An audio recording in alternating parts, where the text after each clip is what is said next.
नमस्कार, जय हिंद।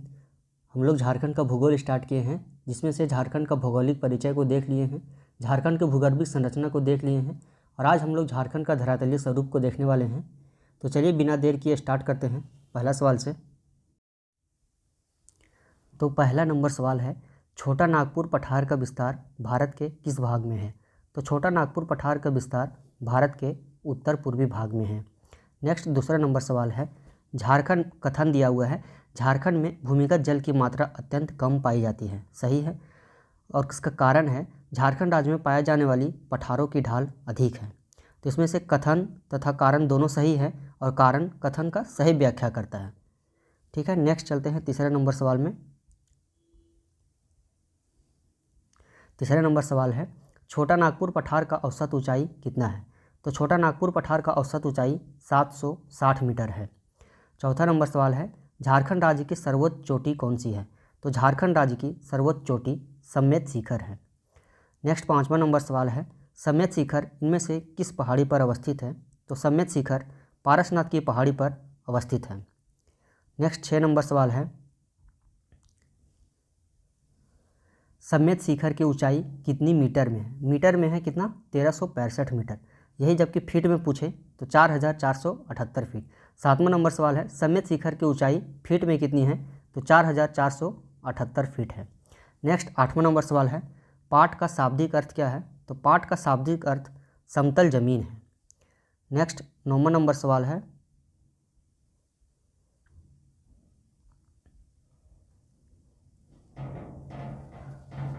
सवाल है, झारखंड के पाट क्षेत्र की भौगोलिक आकृति किस प्रकार की है? तो झारखंड के पाट क्षेत्र की भौगोलिक आकृति त्रिभुजाकार है। 10वां नंबर सवाल है, पाट क्षेत्र के ऊपरी भाग को क्या कहा जाता है? तो पाट क्षेत्र के ऊपरी भाग को टाँड़ कहा जाता है। 11 नंबर सवाल है, पाट क्षेत्र के निचली भाग को क्या कहा जाता है? तो पाट क्षेत्र के निचली भाग को दोन कहते हैं। नेक्स्ट 12 नंबर सवाल है, झारखंड के पाट क्षेत्र का समुद्र तल से औसत ऊंचाई कितनी है? तो झारखंड के पाट क्षेत्र की समुद्र तल से औसत ऊंचाई 900 मीटर है।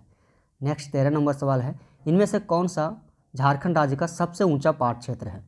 तो नेतरहाट पाट झारखंड राज्य का सबसे ऊंचा पाट है। 14 नंबर सवाल है, झारखंड का दूसरा सबसे ऊंचा पाट क्षेत्र कौन सा है? तो झारखंड का दूसरा सबसे ऊंचा पाट क्षेत्र गणेशपुर पाट है। पहला कौन है? नेतरहाट पाट है, जबकि दूसरा कौन है? गणेशपुर पाट है। चलते हैं नेक्स्ट सवाल की ओर। नेक्स्ट 15 नंबर सवाल है, इनमें से कौन सी पहाड़ी झारखंड का पाट क्षेत्र से संबंधित है? तो सानू पहाड़ी और सारू पहाड़ी दोनों पाट क्षेत्र से संबंधित है। नेक्स्ट 16 नंबर सवाल है, इनमें से कौन सा नदी पाट क्षेत्र से निकलती है? तो शंख नदी है जो पाट क्षेत्र से निकलती है। 17 नंबर सवाल है, रांची पठार की आकृति कैसी है? तो रांची पठार की आकृति चौकोर है। नेक्स्ट 18 नंबर सवाल है, इनमें से किस जलप्रपात का निर्माण रांची पठार से निकलने वाली नदियों द्वारा होती है? तो जोन्हा जलप्रपात, हुंडू जलप्रपात और दसम जलप्रपात, इन तीनों जलप्रपातों का निर्माण रांची पठार से निकलती है। नेक्स्ट 19 नंबर सवाल है, ऊपरी हजारीबाग के पठार के बारे में इनमें से कौन सा कथन सत्य नहीं है? ऑप्शन ए में दिया हुआ है, इस पठार का निर्माण रांची पठार के समानांतर से हुआ है। सही है। बी नंबर ऑप्शन है, दामोदर नदी द्वारा कटाव के कारण यह पठार भूतकाल में रांची पठार से पृथक हो गया है। ये भी सही है। सी नंबर ऑप्शन है, इस पठार की समुद्र तल से औसत ऊंचाई लगभग 2000 मीटर है। ये गलत है। नेक्स्ट 20 नंबर सवाल है, निचला हजारीबाग पठार के बारे में इनमें से कौन सा कथन सत्य है? तो ऑप्शन ए में दिया हुआ है, इस पठार की अवस्थित हजारीबाग जिले के उत्तरी भाग में है। यह सही है। बी नंबर ऑप्शन है, इस पठार को बाह्य पठार भी कहा जाता है। यह भी सही है। ऑप्शन सी है, गिरिडीह के पठार निचला हजारीबाग पठारी क्षेत्र में अवस्थित है। अन्य उपरोक्त सभी सही है। नेक्स्ट 21 नंबर सवाल है, गिरिडीह के पठारी क्षेत्र का संबंध इनमें से किस नदी घाटी से है? तो गिरिडीह के पठारी क्षेत्र का संबंध इनमें से बराकर नदी घाटी से है। नेक्स्ट 22 नंबर सवाल है,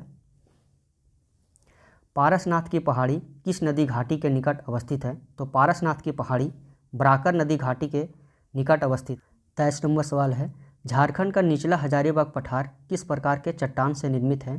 तो झारखंड का निचला हजारीबाग पठार पायरेक्सी ग्रेनाइट प्रकार के चट्टानों से निर्मित है।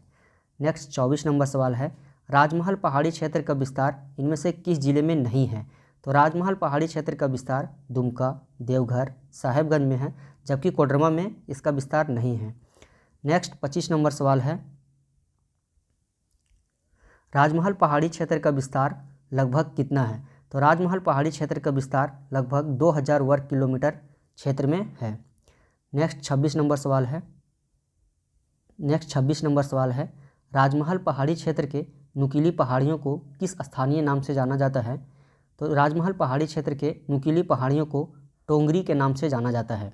जबकि 27 नंबर सवाल है, राजमहल पहाड़ी क्षेत्र के गुंबदनुमा पहाड़ियों को किस स्थानीय नाम से जाना जाता है? तो राजमहल पहाड़ी क्षेत्र के गुंबदनुमा पहाड़ियों को डोंगरी के नाम से जाना जाता है।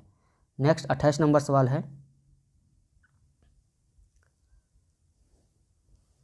चाईबासा के मैदानी क्षेत्र के बारे में इनमें से कौन सा कथन सत्य है? ऑप्शन ए भी दिया हुआ है, यह मैदान पश्चिमी सिंहभूम जिला के पूर्वी मध्यवर्ती भाग में स्थित है, सही है। ऑप्शन बी है, चाईबासा के मैदान उत्तर में दालमा श्रेणी से घिरा है, ये भी सही है। सी नंबर ऑप्शन है, चाईबासा का मैदानी क्षेत्र दक्षिण में कोल्हान पहाड़ी से घिरा है, ये भी सही है। यानी उपरोक्त डी नंबर में उपरोक्त सभी कथन सत्य हैं। अगर ये हमारा छोटा सा प्रयास आपको अच्छा लगा हो तो हमारे चैनल झारखंड वालों को ज़रूर सब्सक्राइब करें। ठीक है, मिलते हैं नेक्स्ट वीडियो में, तब तक के लिए जय हिंद।